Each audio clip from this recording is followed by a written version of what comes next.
ভাই ওই দানবকে ধরতে পারবি তো? তোর কথা শুনি কিন্তু আমার ছেলেকে খেলতে দিয়েছি। হ্যাঁ হ্যাঁ ধরতে পারবো, মাঠময় লোক আছে, পালাতে পারবে না। এই বলটা আমাকে তাহলে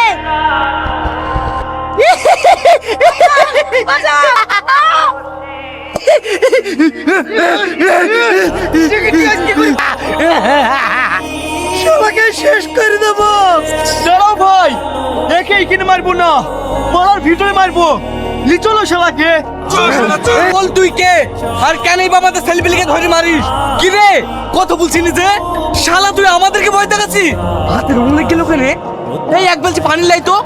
থাম, এবার তোর আসল রূপ বের করবো। এই জনন আমার ছেলেকে মেরেছে। এই তুমি ওর কাছে যাও না, ও কামড়ি দিতে পারে। এলেন পানি। কি ব্যাপার তুই? বড় সাহেব আপনি একে চেনেন নাকি? কেন তুই চিনতে পারছিস নি? মনে করে দেখ।